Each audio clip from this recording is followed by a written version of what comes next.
Yes, thank you, Joop. So this is joint work with Tudor, who is a PhD student at Stanford, Jordan is from QCWare and Anupam Prakash, and William Zhang from Goldman Sachs. So it's a bit weird to see Goldman Sachs here. So I did an internship last summer in Goldman Sachs. So they have a new quantum group there because with all these new developments in the quantum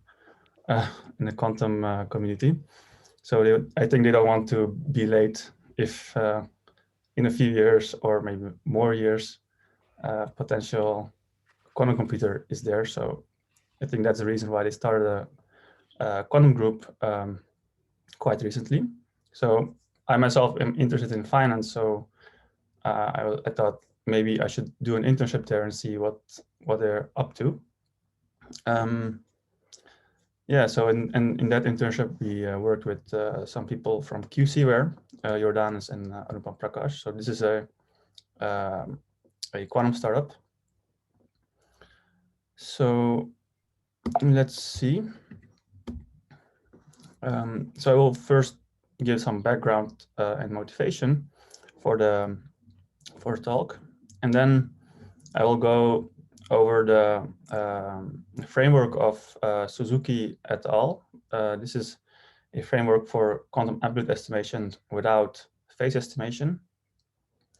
Then I will introduce Powerlaw schedules, which is our contribution, as well as another new algorithm called the coprime algorithm for amplitude estimation. And we'll see why it's called a coprime later. And then we'll conclude. So as many of you already know, amplitude estimation is an algorithm that is found as a subroutine in many algorithms.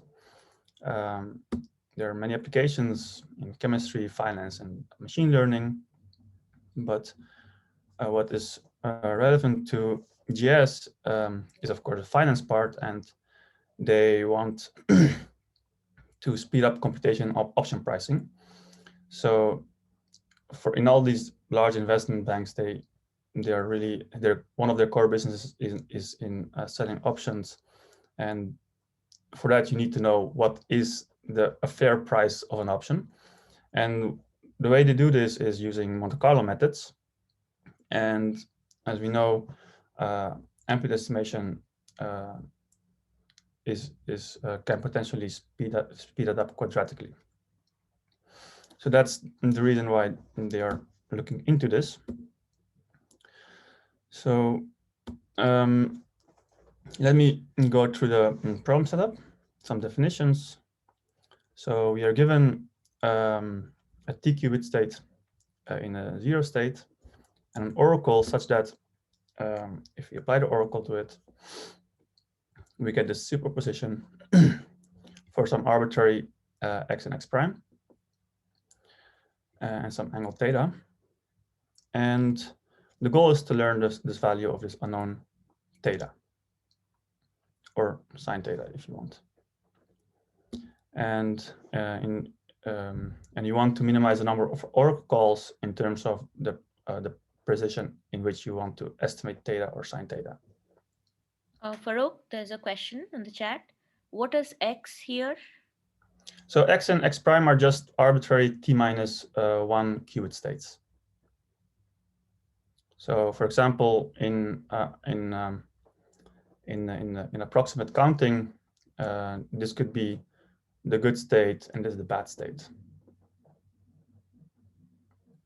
But that's not really important here. It's just two qubit state, two states that are orthogonal to each other, and we simply want to estimate theta or sine theta. So, so there's this unitary U that uses two oracle calls. It's a Grover diffusion operator such that when you apply it to this psi m times, you get this rotation by 2 theta. So in the plane spanned by the second register. So the result is this expression. And Okay, we are going to use this notation, so let me denote it by psiam. And the amplitude estimation algorithm, this classical one by Brassal et al., uses phase estimation to obtain this unknown value theta. And phase estimation requires high depth. And so more precisely, for an estimation error of epsilon, you need a depth of all the way to 1 over epsilon. And this might be too much for near-term quantum computers. So there have been some QPE-free algorithms for AE. So this is some work by Aaronson, Rall, Grinko et al., Suzuki et al. But they still require depths all the way up to 1 over epsilon to obtain this quantum advantage. What's QPE-free algorithms again? So quantum phase estimation. Okay. So the classical one uses just this phase estimation to obtain the theta, simply estimating the phase of u, the eigenvalue of u. But we would like to avoid this since you need these many controlled u operations in this phase estimation algorithm. So recently there have been QPE-free algorithms for AE, but they still require depths of all the way to 1 over epsilon.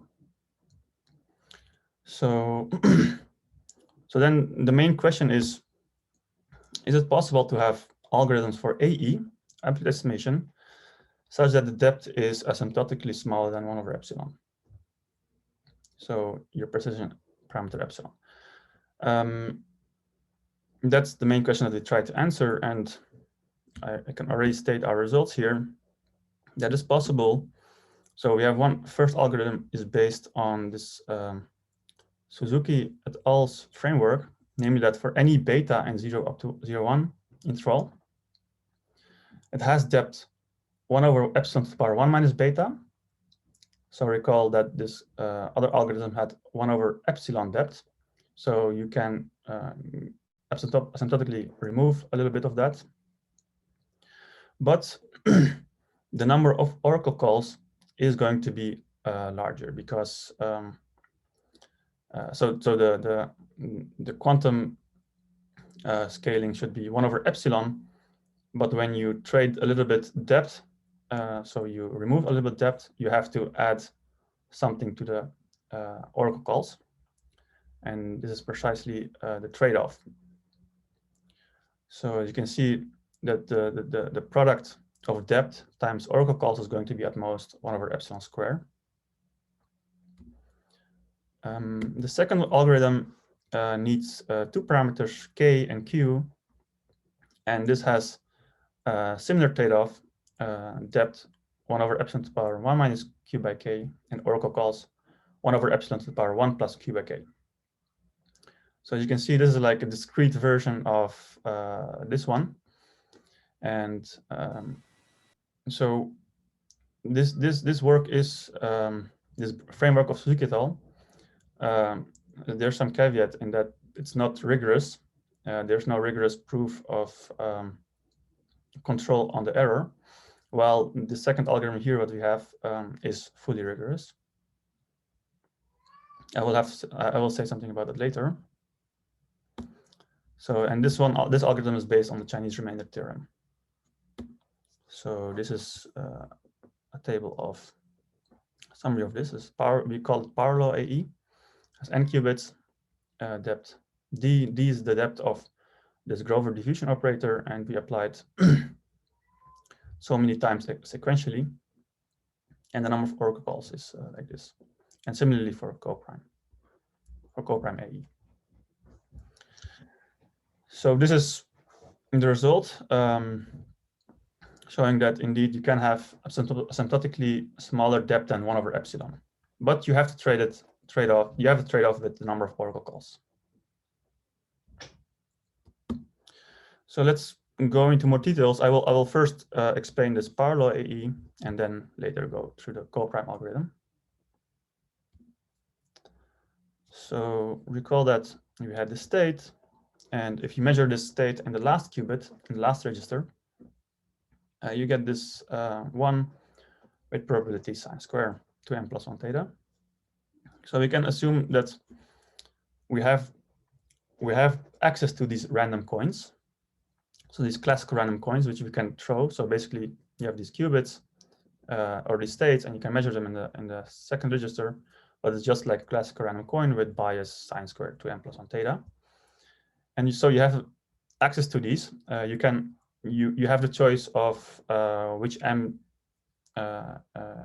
which coin you want to sample from, and how do you choose these m's in a smart way to infer the unknown value theta by throwing it and doing some inference on what this unknown value theta might be. So the Suzuki et al. Framework uses a maximum likelihood estimation to find this unknown value theta. So we have this bag of coins, and we throw, we take samples from each of these coins and see what, and write down the maximum, the likelihood function for this event, and then see what unknown theta might maximize this likelihood function. So more precisely, this is done in terms of a schedule.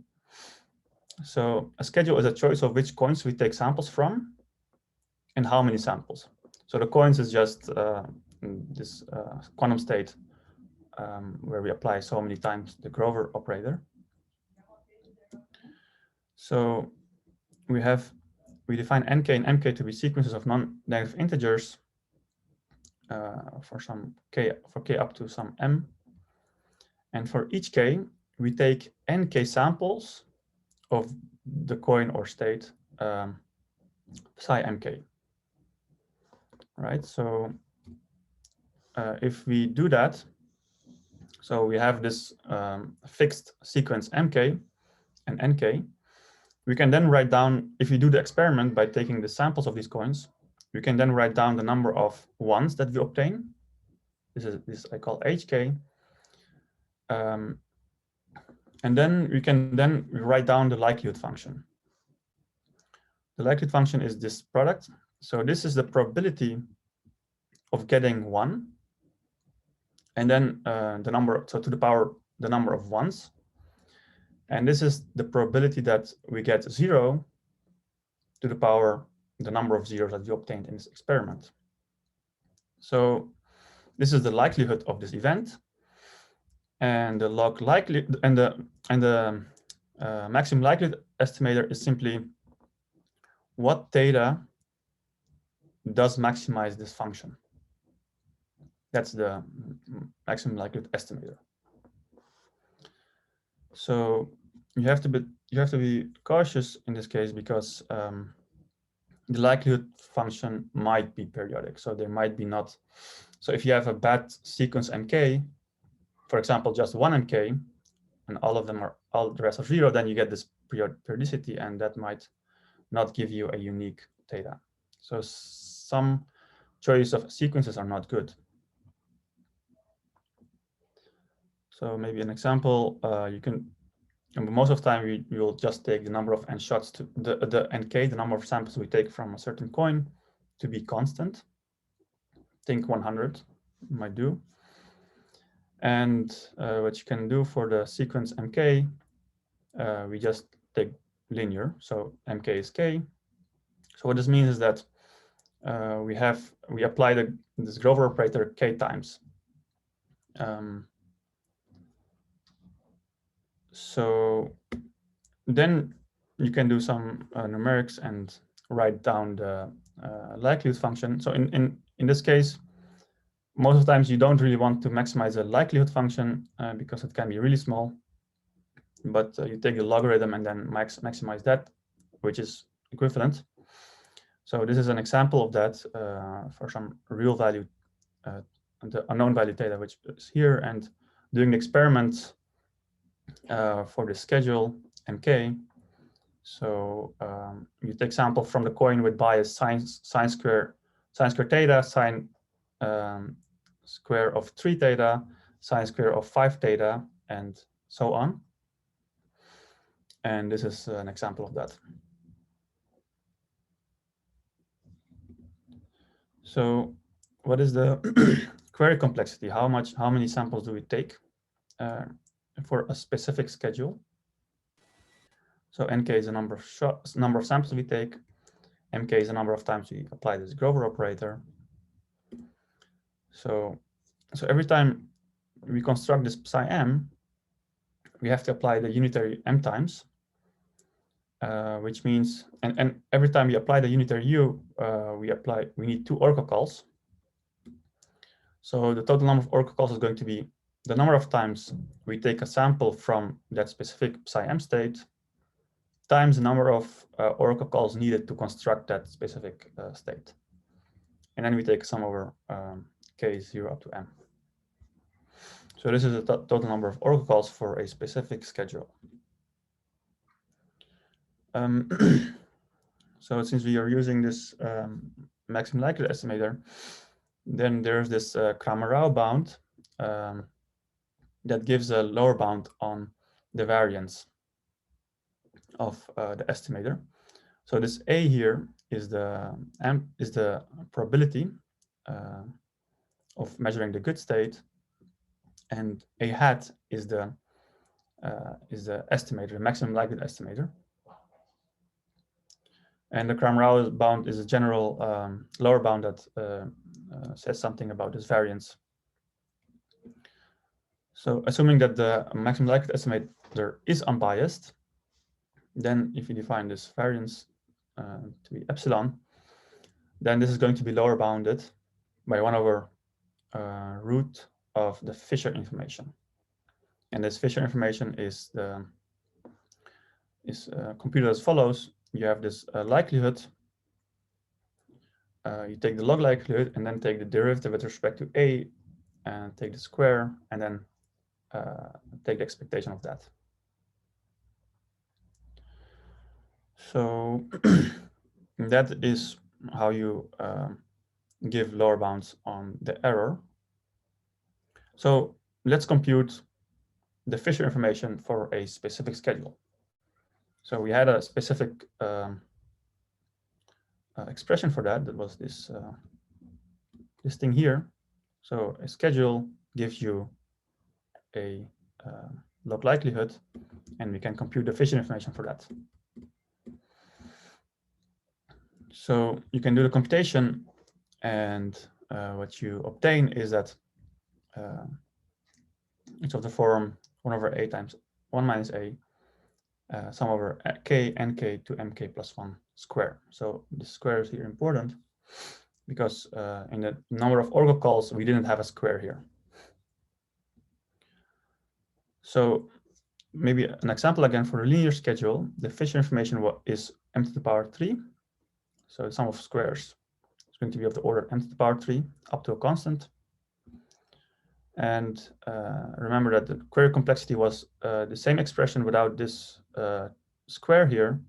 So it's going to be a little bit lower order, m to the power 2.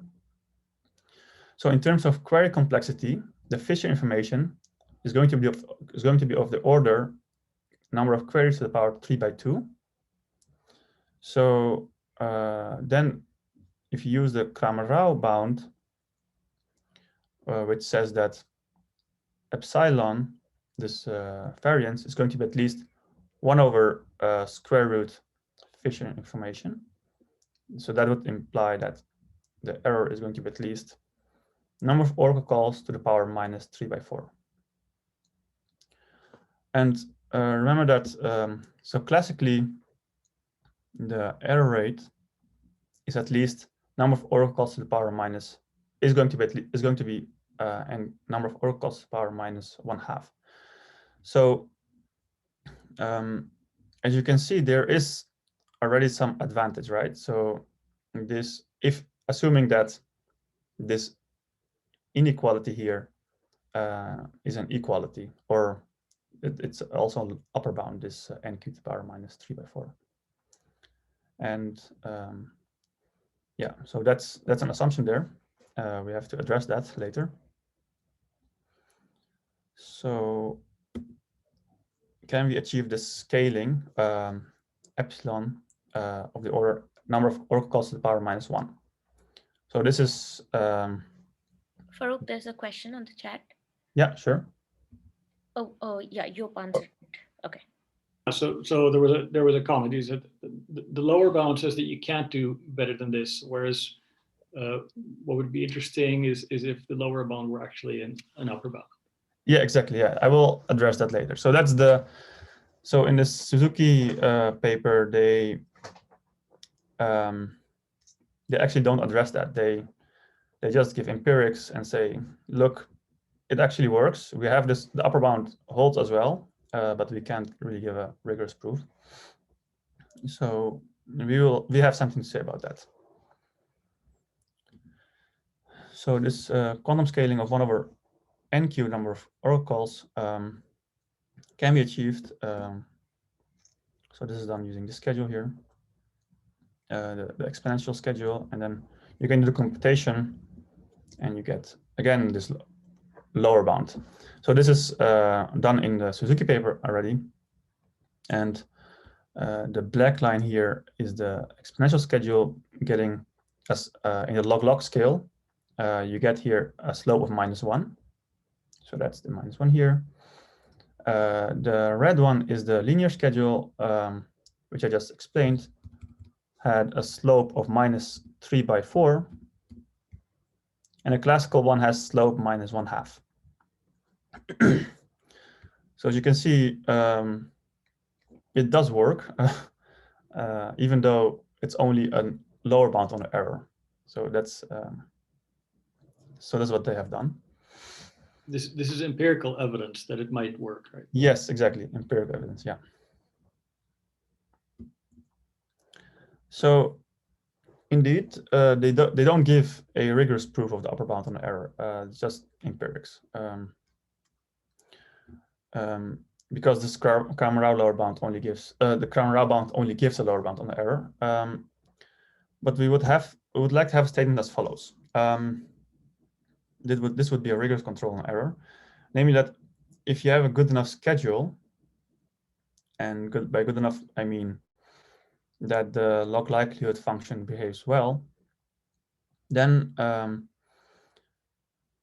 we would want to have the statement that there is some n0.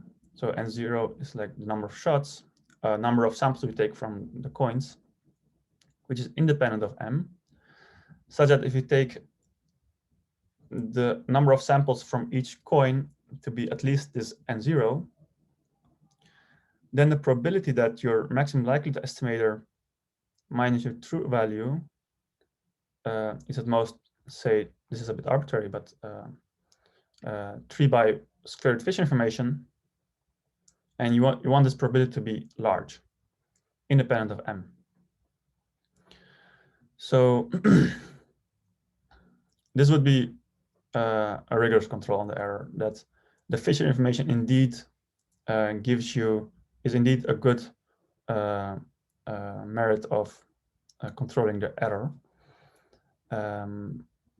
And we show that this Bernstein von Mises theorem gives us exactly this statement, but it's conditional. So in we have this statement, but the statement is conditional on many complicated regularity conditions before we even can apply this theorem. So they're really complicated. So this theorem is from paper from 74, and the literature is not that good about this theorem. So it's hard to parse these regularity conditions and checking it for the specific likelihood functions that arise from schedules. And we weren't able to do it, but we have written down what these conditions are, and we leave it open as whether these conditions hold true or not. It's not trivial at all, and to say something about why it should be true or not. So this is a first step towards a rigorous proof of the Suzuki et al. Framework, but it's still conditional. So what we found in this framework the so-called Powerlaw schedules, just an example of a sequence MKs, such that we have some kind of control on the depth.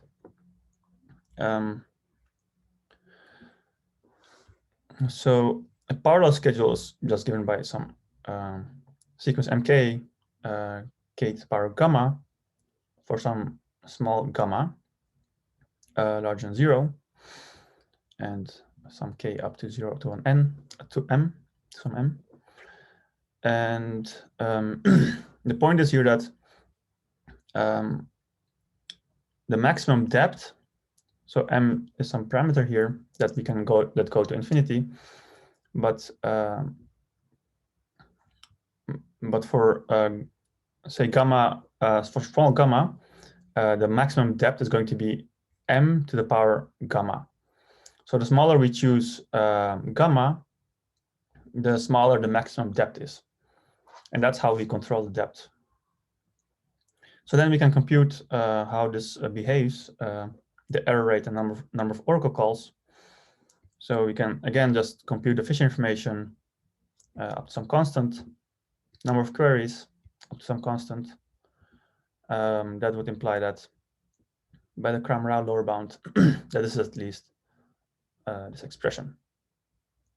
So for each gamma strictly larger than 0, there is going to be a quantum advantage against the classical NQ to the power -1/2, but it's in between NQ to the power -2, -1/2, and NQ to the power -1. So I will now show this trade-off between the between this number of oracle calls and the maximum depth. So as I said, this gamma tells you how large the depth is. And assuming all these regularity conditions hold true in this Bernstein-von Mises theorem, then so the error is going to be of the order 1/root fission information. And then we can write down the trade-off that the number of oracle calls times depth is going to be of the order 1/epsilon². So the classical algorithms for AE is like NQ 1/epsilon and depth 1/epsilon.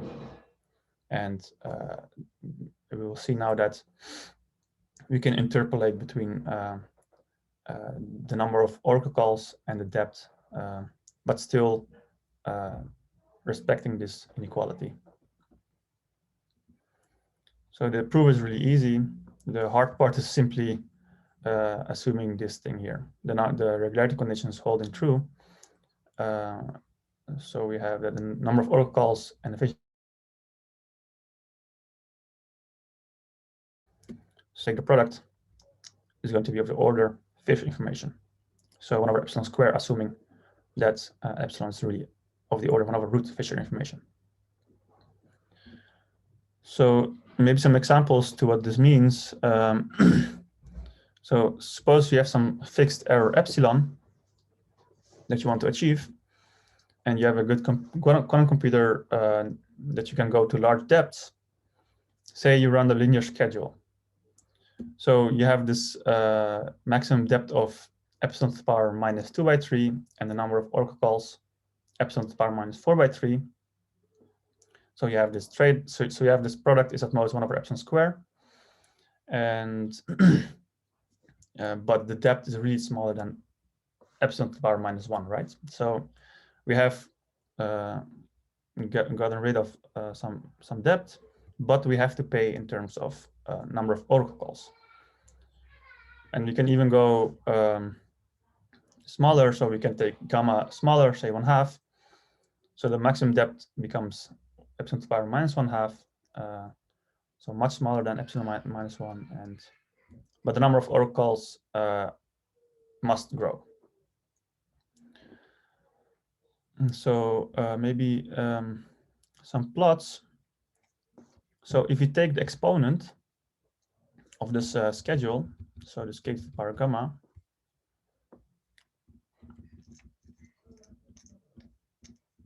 so if you take this exponent to be this 1 - beta divided by 2 beta, then you can just do the computation that the maximum depth is at most 1 over epsilon to the power 1 minus beta, and the number of oracle calls is going to be 1 over epsilon to the power 1 plus beta.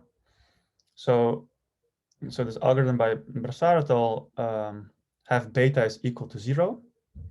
So the depth is 1 over epsilon, and the oracle calls 1 over epsilon. But if you cannot afford such high depths, you can choose beta larger to make this smaller, but then you have to pay in terms of oracle calls. So there's some plots. So these are really the this beta really gives the slope. So the orange line is the quantum scaling of, so this is error versus oracle calls. So this is a slope minus 1. And it interpolates between the slope of minus 1 and minus 2. So the classical scaling has slope minus 2.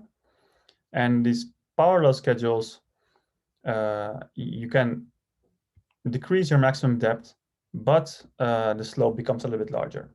And as you decrease or increase your beta, you go towards this classical scaling of minus 2.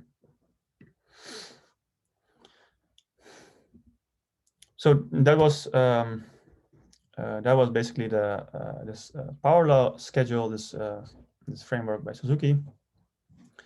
And now I'll explain another algorithm that is completely different, but still has the same flavor. It's called the coprime algorithm for amplitude estimation. So I will do some examples, and then the general case will become clear, hopefully. So suppose we sample from 2 coins with success probabilities cos squared 2a plus 1 theta and cos squared 2b plus 1 theta. And we assume that, okay, so we don't know what theta is.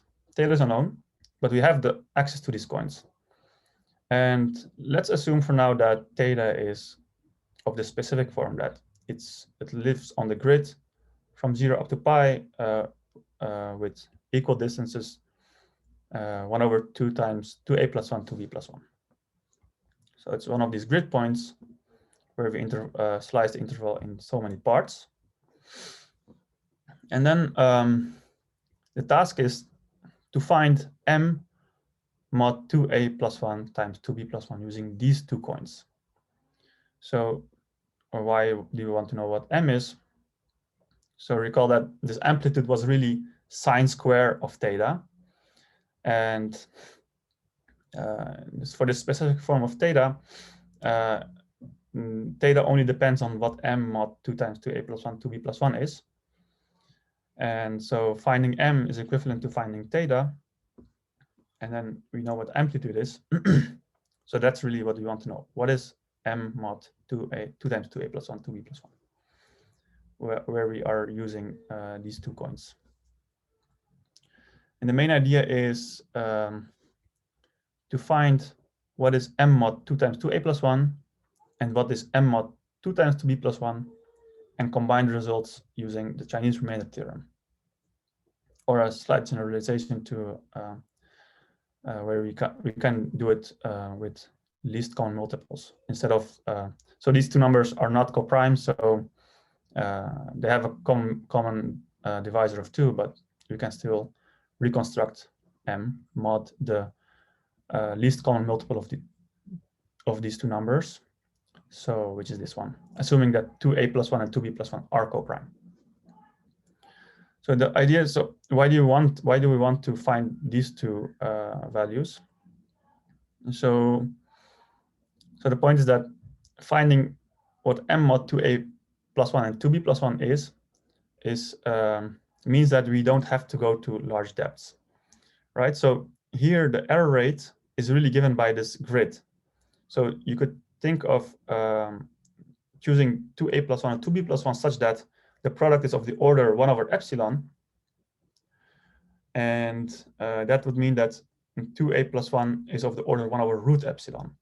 So your depth is going to be of the order 1 over root epsilon in this case. So of course, building these coins is applying the Grover operator A times and B times respectively. So we have these coins. Let's analyze what properties they have. So we define these pKs for k in 1 up to 2 times 2b plus 1. So this expression here is obtained by just plugging the expression for theta in this expression. So we have access to these coins with probabilities pk, and it has a property that pk only depends on k mod 2 times 2a plus 1. Since cos square is pi periodic, and there's a symmetry in cos square, which results in a sign ambiguity. So with minus k, I mean minus k mod 2 times 2a plus 1. So it's again a positive number. And so by the symmetry of cos square, you have the sign ambiguity. And the task is to distinguish the probabilities pk. So let's first resolve the ambiguity of the sign. So this is a plot of sines of cos square, and assume that the coin that you have has probability just a little bit below 0.7, and you take many samples, and you become more confident that it has to be, the k has to be this one or this one, right? So they give the same probability. So how do we distinguish which k it is, right? So the k, is it this one or is it this one? So fortunately, we can apply, we don't have to measure in the standard basis, right? So so if we apply the Grover operator so many times, and we measure in the standard basis, we get these probabilities, exactly this one. But we can also measure in the Hadamard basis. And if we do that, what happens is that, suppose that the true value was this k here, and you measure in the Hadamard basis, then that would mean that this k here would shift with an angle of pi over 4 to the right. So the probability of, and then measuring it in the Hadamard basis means that the probability of success is going to be low. So here it's quite high, but if you measure in the Hadamard basis, the probability of success becomes low. Whereas if it was this one, the true value, and you shift it to the right, the probability of success is going to be higher. So then it's easy to distinguish them. You have a coin, you distinguish whether the probabilities of success is at least 2/3 or at most 1/3. And that's easy to distinguish. You can do it with at most a constant number of taking samples. So that is easy to solve. So once we know that it is one of these 2 points, you can distinguish with a constant number of samples whether it's one of the 2. But how can we distinguish the pKs? So for a certain range given by here, we can see that the difference between consecutive pKs, consecutive probabilities, is going to be at least 1 over 2b plus 1, of the order 1 over 2b plus 1. This follows from the mean value theorem. And if you know that your probabilities are so much apart, you can use Chernoff bound to find that it's enough to measure at most 2b plus 1 square times to distinguish whether you have this coin or the other one. So Farrokh, you would measure this many distinct quantum states, right? You want to repeat the process. You don't want to keep measuring the same state, right? Oh, sorry. Yeah, you're right. You construct many copies of this specific quantum state, and then take so many. So this is the how many quantum states you actually construct. Yes. Sorry about that. So okay, but that's only for a certain range here. So the black lines here indicate that K is in this region, or in this region. So that would mean I shift this region by a bit. So the reason why it's easy to distinguish here is simply because the derivative is large. So and the mean value theorem makes that a little bit more precise by giving you the ranges. So if your unknown K is inside one of these two regions, you know exactly, you can exactly find which K it is, and you only need at most 2b plus 1 square samples. But what about these two regions where the derivative is a little bit low? In that case, you again measure in the Hadamard basis. So then you only need a constant number of samples to see whether you are in the right region. Are you in this region, or in this region, or in this region? So that would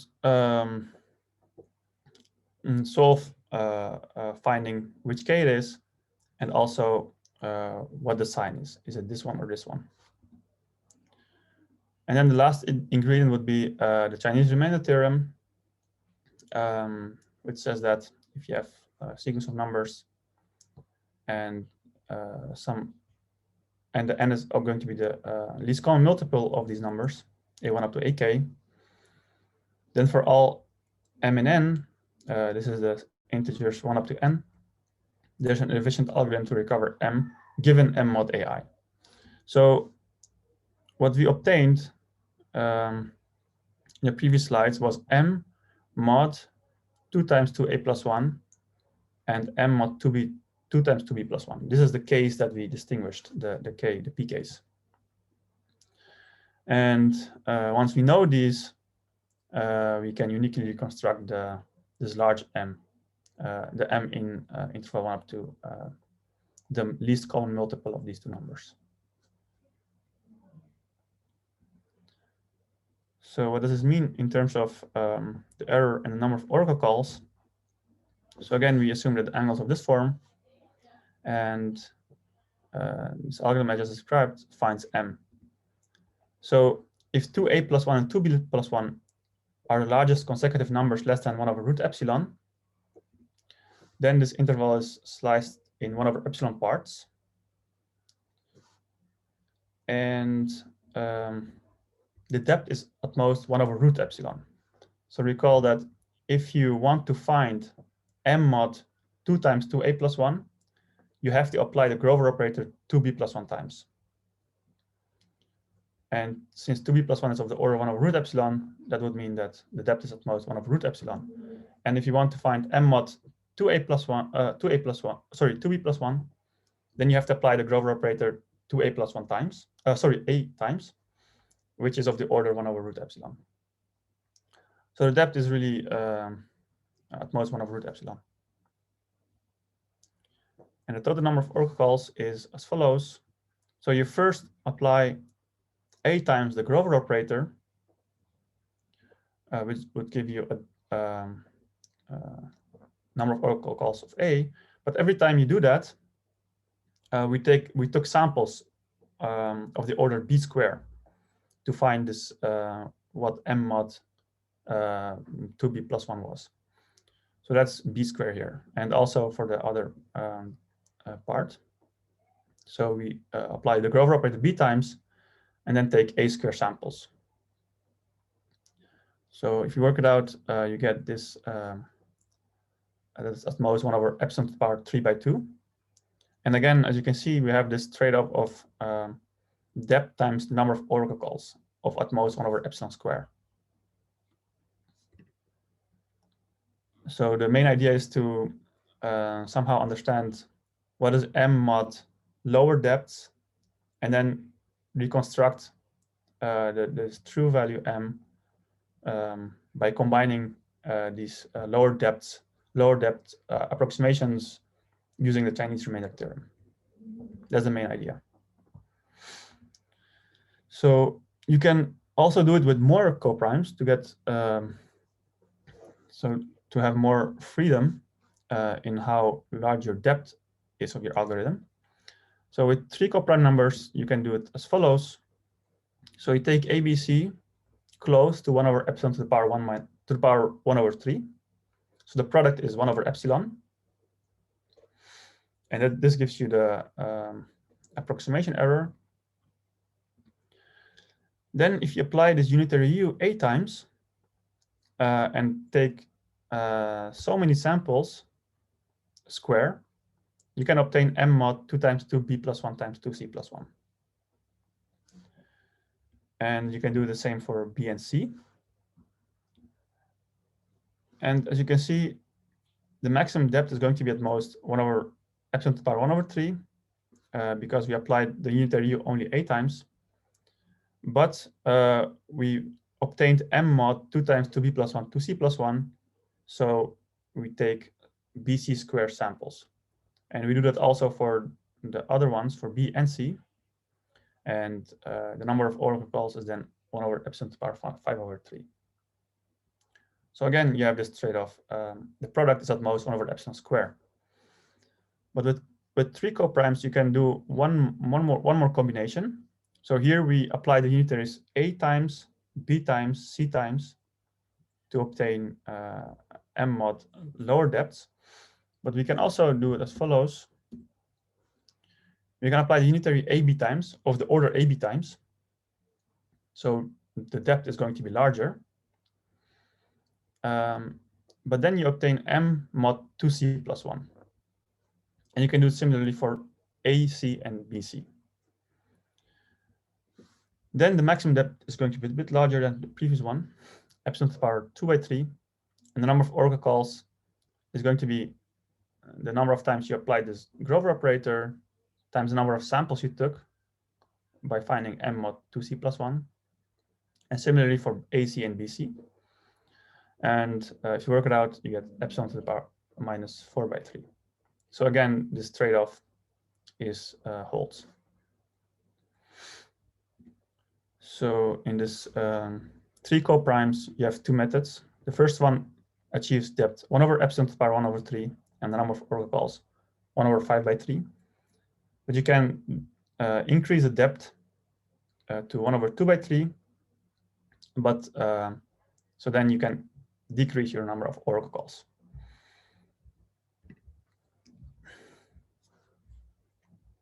Farrokh, there is a question. Yes. Is there any gain if you try to recurse? That is, use the same algorithm again for A and B?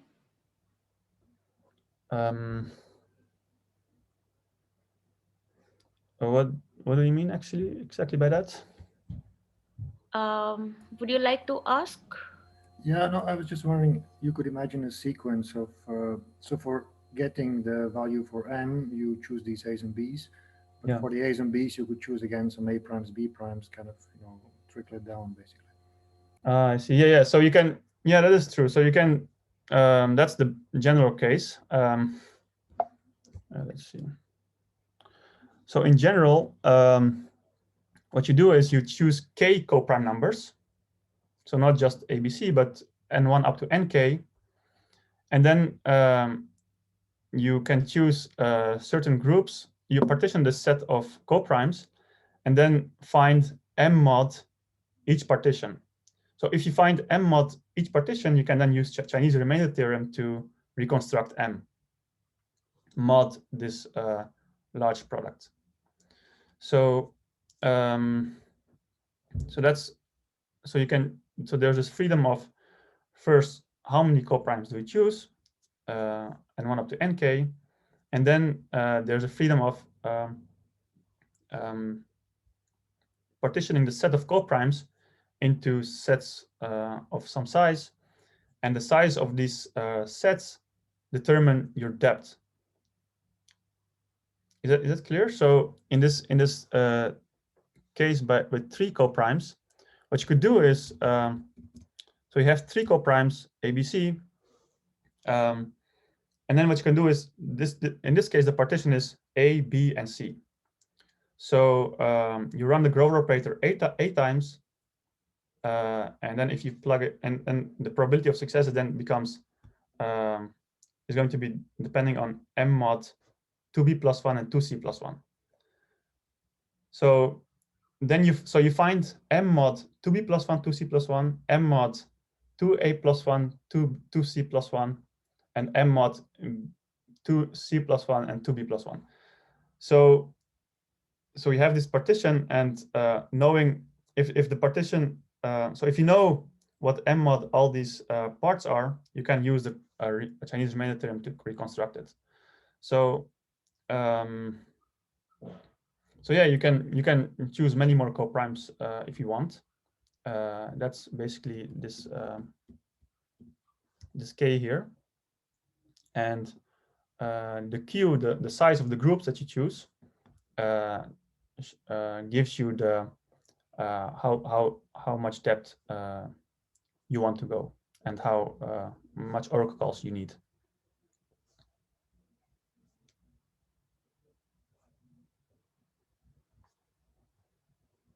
So okay.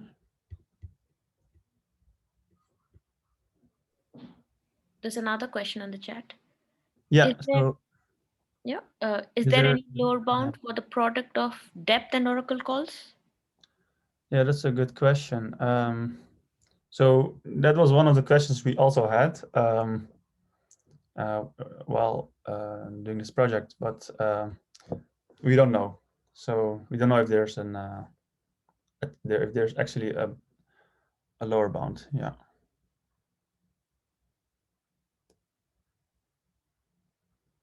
Yeah, exactly. Yeah. So we do know that, so quantumly, the lower bound is at least 1 over epsilon, right? The number of oracle calls, but maybe the depth might be lower. That is possible.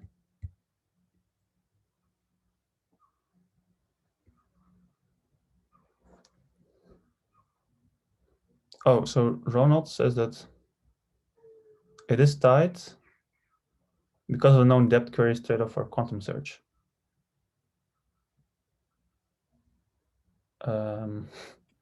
Maybe I can explain you afterwards. This is a little bit technical. Okay. But I think what you're doing is essentially optimal. Okay, cool. So I didn't know that. Yeah, it would be cool. It would be nice to know why this is the case. Okay, so so the summary is that you have these 2 algorithms where you have this trade-off between depth and oracle calls. The Powerlaw AE is not fully rigorous, conditionally rigorous on some complicated regularity conditions, but allows you to continuously interpolate between an error, a depth of 1 over epsilon to the power 1 minus beta, between 1 over epsilon and 1, depth 1. And the coprime one is fully rigorous, but it's a little bit more discrete, right? You can't get all the possible asymptotic depths, but that's fine. I mean, you can choose K and Q to be very large, and then you get nice approximations. So we did also some basic plots on how to apply this. So this is the classical Monte Carlo, getting a slope of -2. This is the coprime algorithm. So in the beginning, when you have low error, so the depolarizing noise gives you some maximum depth to which you can go after which the samples you take from that depth will not reveal much information. So in the beginning, when the error rate is the small epsilon regime, you can still get this -1 slope. But as you decrease your error, the larger depths are going to be penalized by this depolarizing noise, and you converge to the slope of -2. And the green one is the power law. So in this case, in the low error regime, you simply use the exponential schedule because you can still go to relatively large depths. But at some point, the large depths are going to be penalized by the polarizing noise. So then you have to resort to power law schedules with low exponent. So you also converge to this slope of -2. And this is the IQAE algorithm, which I think it's a bit unfair comparison, but in the first in the low error regime, you still have this epsilon -1 scaling, but as the depth grows, or as the epsilon becomes lower, in this, if you naively apply this IQAE, this algorithm by Grinko et al., the number of samples you have to take at depths of order 1/epsilon grow very large because of this exponential penalty for going to large depths by this depolarizing noise. But it is a bit unfair comparison because you can easily get rid of that by just not going to those depths and taking only samples at lower depths, or even just do classical Monte Carlo to get the depth of slope of -2 immediately.